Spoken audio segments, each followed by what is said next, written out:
আজকে ছাদ বাগানে সবজি দিয়ে সংসার বাঁচাই দিব, কি করব না করব ভিডিওটা আপনাদের শেয়ার করবো সারাদিনের ব্লগটা। হ্যালো এভরিওয়ান, আসসালামু আলাইকুম, কেমন আছেন? আশা করি অনেক অনেক ভালো আছেন। তো অনেকদিন পর ছাদে চলে গেলাম। ছাদে তো যাই প্রতিদিনই, মানে সবজি ছিঁড়া হয় না। তো আজকে লাউ ছিঁড়বো আর হলো কয়েক রকমের শাক ছিঁড়বো। এতে মাছ দা রান্না করবো আর লাউ দা ডিম রান্না করছি। আসল কথা কি, নিজে শখ করে জিনিস করলে যে কোনো জিনিসই অল্প হলেও আল্লাহর রহমতে মানে সন্তুষ্ট লাগে যে না আল্লাহ পাক দিয়েছে, যতটুকু দিয়েছে আলহামদুলিল্লাহ। আমার হয়েছে এরকম দশা, মানে আমার ছাদে যতটুকু হয় আমি এত সন্তুষ্ট থাকি আল্লাহর কাছে, এত মানে খুশি লাগে যে যতটুকুই হোক আলহামদুলিল্লাহ ভালো লাগে এরকম জিনিসগুলো দেখতে ছিঁড়তে। আর নিজে যদি কিছু তৈরি করে খান, নিজে যদি 1 টাকা ইনকাম করে খান, তাও কলম নিজের কাছে একটা শান্তি লাগে। দেখেন আজকে মানে জালি নিয়ে আমি আজকে শাক ছিঁড়ে অন্য করে নিয়ে আসছি, মানে এত সুন্দর লাগতেছিল কয়েক রকম শাক। আর যে লাউ চিন্তা করতেছিলাম লাউ কোনটা ছিড়বো, এটা ছিড়বো না ওইটা ছিড়বো। তো প্রত্যেকটা গাছে আমি হলো পানি দিয়ে দিতেছিলাম। পানি দেওয়ার পর সুন্দর করে, এগুলো হচ্ছে আন্টির গাছও পানি দিয়ে দিলাম। আন্টি আজকে যায় নাই ছাদে। তো যাই হোক, এদিকে হলো কয়েকটা সিম নিলাম, সিম দিয়ে শাক দিয়ে আর গুঁড়া মাছ দিয়ে চচ্চড়ি করব, মানে চচ্চড়ি না, হাতে একটা মাখা মাখা রান্না করব। অনেক দিন ধরে এরকম পোড়া পোড়া জিনিস খাই না। তো দেখেন কয়েকটা সিমও তোলাম। আর এই যে গাছটা হলো, এই গাছের থেকে লাউটা ছিঁড়ে নিব, কারণ এই গাছটা হলো অতিরিক্ত রোদ লাগে, মানে একবার 2-3 বার পানি দেওয়া লাগে।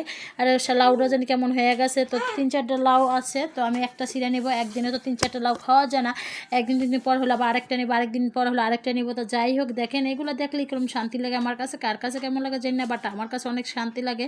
আর এই দেখেন ওই যে একটা কোনার ভেতরে লাউ হয়ে গেছে, করলা হয়েছে, ধুন্দল হয়েছে, মাশাআল্লাহ দেখতেও অনেক শান্তি লাগে। আর দেখেন আমি যে কমলির শাক, পরে হেঁচি শাক না অবশ্য এই শাক। আর আমার ছেলে মেয়েও দেখেন কত উৎসাহিত। আমার ছেলে তো বারবার যাইতে সেটা সেরতে লিগে আমি বলতেছি বাবা ছিঁড়ো না। আর এই দেখেন আমার ছোটো মেয়েটা কী করে, ছোটো মেয়েটা হলো এই যে কতগুলো শাক তুললাম, সিম তুললাম। তো যাই হোক, আছে সিম আলু দিয়ে হলো গুঁড়া মাছ চচ্চড়ি করে। বাড়ি দেখেন বেগুনও হয়েছে, গোল বেগুন, লম্বা বেগুন, সব বেগুন নিয়ে আসে। মাশাআল্লাহ দিলে সবাই মাশাআল্লাহ বলবেন। আসলে নিজে কিছু করে খাইতে পারলেই হইলো শান্তি, যে এই লাউ গাছকে ছিঁড়ে নিয়ে এনে দিব।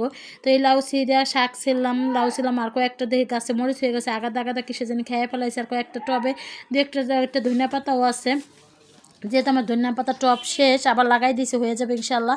তো এই তো কয়েকটা ধনিয়া পাতা পেলাম, কয়েকটা মরিচ পেলাম, একটা লাউ পেলাম। লাউ তো 4টাই আছে, একটা ছিঁড়ে নিলাম। আর দেখেন লাউটা কত সুন্দর ফ্রেশ, এত সুন্দর আছে। ডিম দিয়ে রান্না করব, সেই লাগবে আমার পাখির ডিম।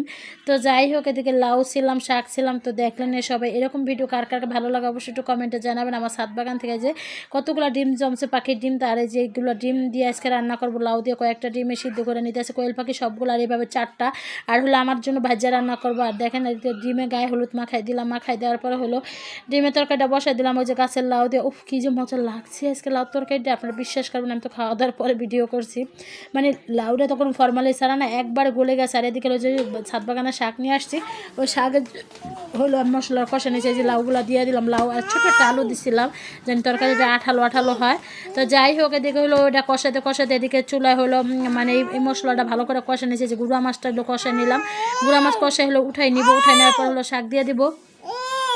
যেমন মেয়ে পাশে দেখেন আজকে আমার 1 টাকাও কম খরচ হয় না, মাছ আর ডিমের দিকে খরচ হয়েছে। আর ছাদ বাগানের শাক, ছাদ বাগানের সবজি দিয়ে আজকে রান্নাবান্না করে ফেলালাম, এর থেকে আর কি শান্তি লাগে। দেখেন তো আজকে 1 টাকা খরচ না করে সংসার বাঁচিয়ে দিলাম, দেখেন কত শান্তি লাগতেছে। আর দেখেন তরকারিটা লাউগুলো গোলে মানে একটু হয়ে গেছে, যে ছাদ বাগানের শাক সবজি দিয়ে। আর এদিকে হলো আমার ছেলেকে একটু বিকালবেলা হলো আমাদের বাসার সামনে হলো ওয়াজ বসছিল, বলতে আম্মু যাবো। তো যাওয়ার পর একটু খেলনা কিনে নিয়ে আসলাম, হালিম কিনে নিয়ে আসলাম, নিংটি কিনে নিয়ে আসলাম। তো সবাই ভালো থাকবেন, সুস্থ থাকবেন। ভিডিওটা কেমন হচ্ছে অবশ্যই একটু কমেন্টে জানাবেন। আল্লাহ হাফেজ, আসসালাম।